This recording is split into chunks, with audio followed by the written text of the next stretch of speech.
приходить к каким-то реальным практическим действиям, чтобы улучшить систему подготовки кадров и систему занятости.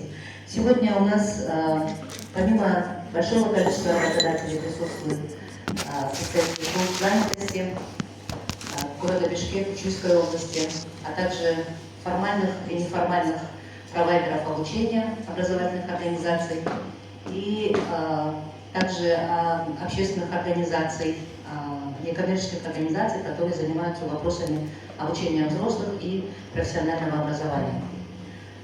Я хочу вас поприветствовать от имени швейцарского проекта ЧЕПЕР «Развитие навыков в Кыргызстане». Меня зовут Алтунай Молдоева.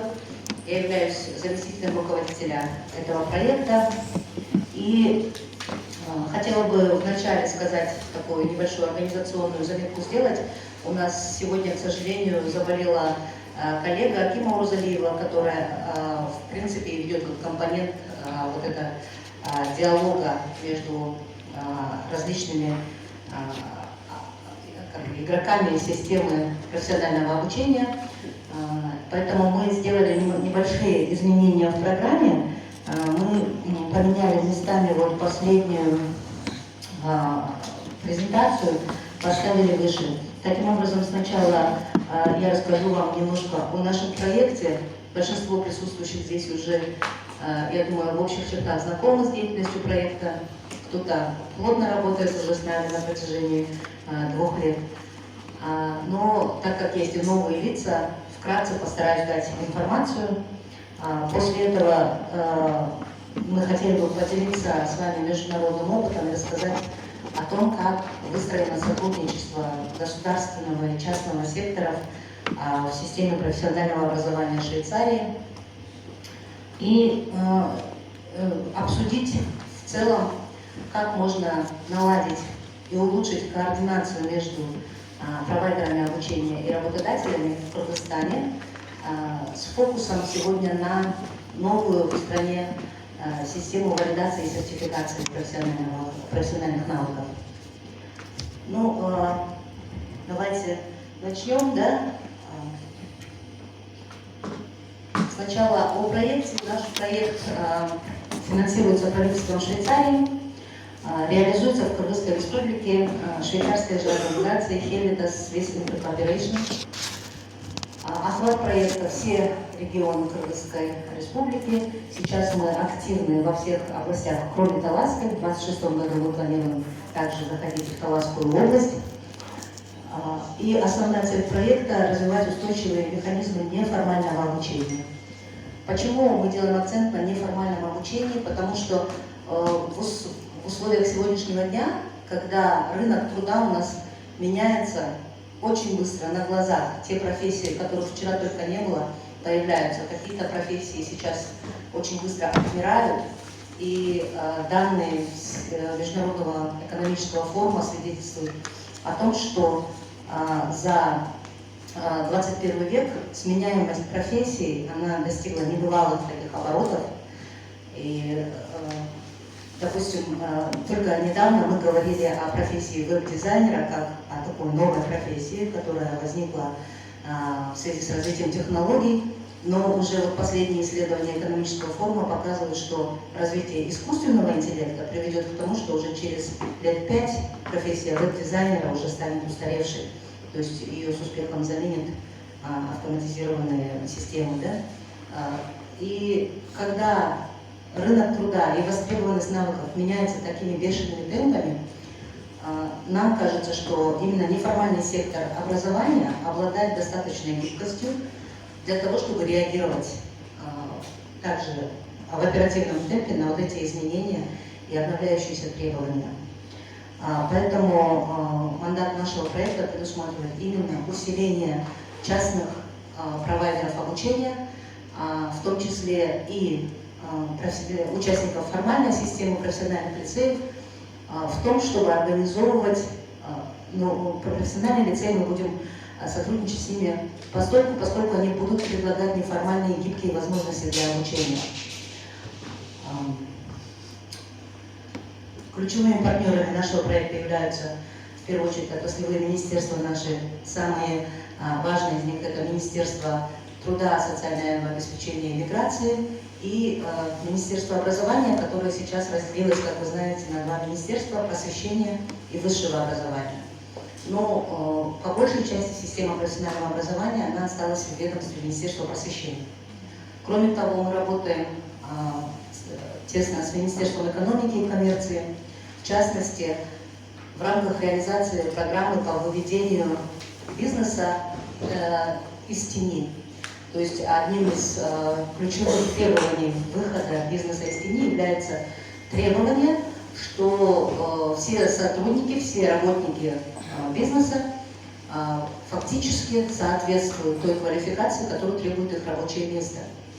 И эта программа до 2030 года разработана, и предполагается, что к этому году в каждом бизнесе, если работает повар, то он действительно обладает подтвержденной квалификацией повара, да? И так далее. Мы работаем также с Министерством молодежи, в основном по части информирования населения, вовлечения молодежи. И одна из таких, ну скажем, информационных задач проекта в том, чтобы повысить имидж рабочих профессий. Как вы, может быть, задумывались тоже ранее, в нашей стране несоразмерно большой упор делается на получение высшего образования. Это как такой шаблонный путь для человека, который родители не позволяют с него ни шаг влево, шаг вправо сделать, да? То есть есть у тебя к этому наклонности или нет, то по-любому после школы тебя уговаривают пойти на высшее образование.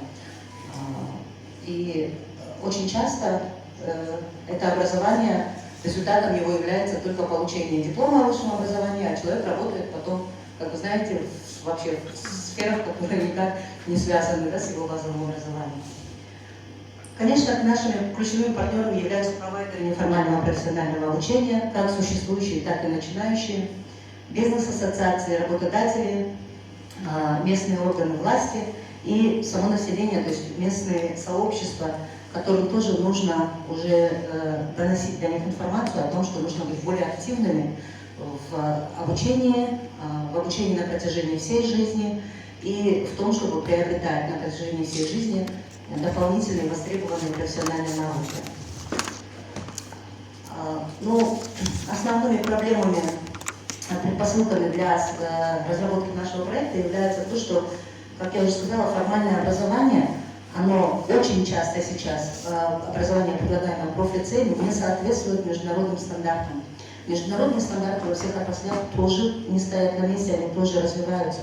А система наша формальная, она такая достаточно громоздкая и требует очень большого количества согласований, утверждений на каждом этапе, поэтому она не успевает просто отвечать и адаптироваться под эти меняющиеся требования. И образование слабо связано с потребностями рынка.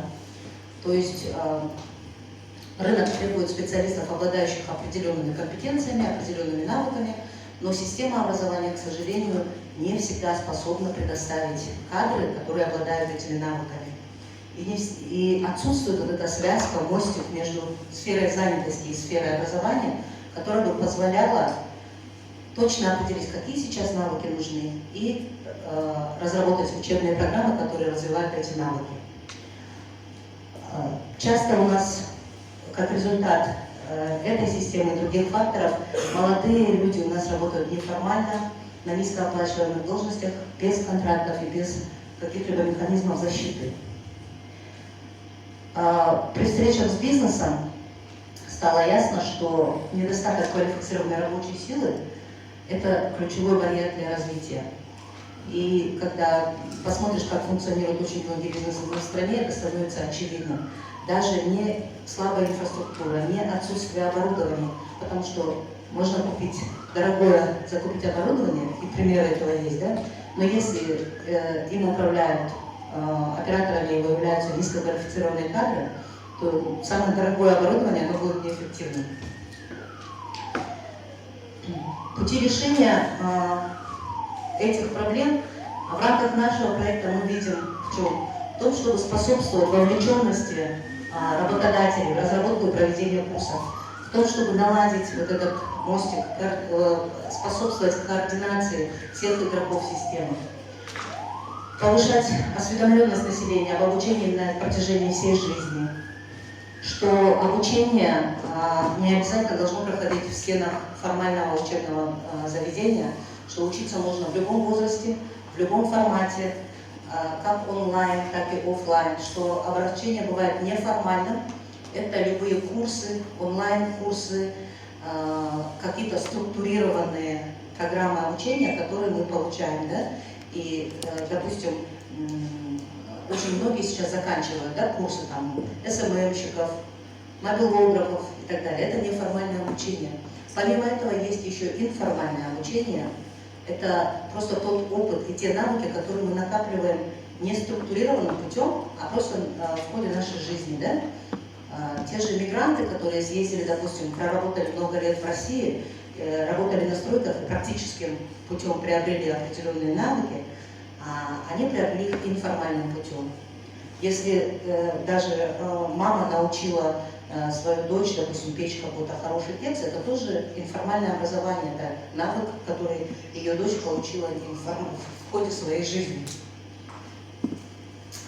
Весной этого года мы провели в рамках проекта серию круглых столов по всем регионам, где встречались в то же время примерно такой же состав участников был: работодатели, провайдеры обучения, службы занятости, но мы подключали также местные органы власти. И это был как первый шаг в установлении диалога, в обсуждении этой тематики.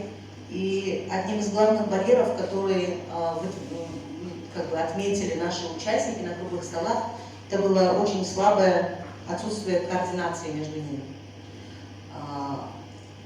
Особенно, к сожалению, это касалось служб занятости. Работодатели говорят, нам службы занятости не дают кадры. Провайдеры обучения говорят, службы занятости слабо с нами работают. В то же время службы занятости, они страдают от того, что ни работодатели, ни провайдеры обучения в свое время им нужную информацию не предоставляют. И вот они как могут тоже, да, выполнять свою функцию, если они не обладают информацией, если партнеры не предоставляют им информацию. Поэтому система служб занятости от отсутствия координации страдает в первую очередь у нас. И для усиления их работы необходимо налаживать вот эти прочные связи с работодателями, с программами обучения. Но я думаю, таких плохих моментов можно очень много назвать, которые сейчас являются тормозом в нашей системе подготовки кадров. Но хороший момент для меня лично было то, что сейчас, по-моему, настал момент, когда частный сектор созрел, когда бизнесы понимают, что если они не будут сами принимать активное участие в подготовке кадров, то развитие и ждать, что система образования подготовит им кадры в одностороннем порядке, как бы неразумно и нерационально, да? И что если они хотят, чтобы у них на предприятиях работали квалифицированные кадры, то они должны со своей стороны прикладывать к этому усилия и активно вовлекаться. И вот мне кажется, что сейчас, пока есть такой момент, пока все стороны проявляют очень хороший интерес, важно этот момент не упустить, прошу прощения, и наладить вот такую координацию, которая будет устраивать всех участников, чтобы им всем это было и удобно, и эффективно. Еще вот кратко о проекте, что мы делаем. Среди наших секторов, во-первых, мы работаем не во всех экономических секторах, мы работаем в текстильном секторе, в секторе гостеприимства, в секторе IT, строительства, сельское хозяйство и зеленые навыки развиваем. Помимо вот таких отраслевых программ обучения, мы также делаем большой упор на развитие мягких навыков. Сейчас, я думаю, по крайней мере, в бишкекском сообществе уже пришло понимание того, что мягкие навыки определяют чуть ли не 70% профессионального успеха человека, что технические навыки приобретаются, но мягкие навыки, они формируются в течение долгого времени. Также у нас в фокусе есть финансовая грамотность. Как мы знаем, сейчас Министерство труда распределяет соцконтракты. Сумма соцконтрактов выросла, да, в последнее время со 100 тысяч до 150 тысяч. Но, к сожалению, нередки случаи, когда люди, получив эту сумму, они не обладают достаточной финансовой все для того, чтобы правильно распорядиться. И бывает такое, что вот какие-то их стартапы прогорают только от того, что они неправильно строят бизнес-план, неправильно применяют себя и свои навыки. И предпринимательские навыки.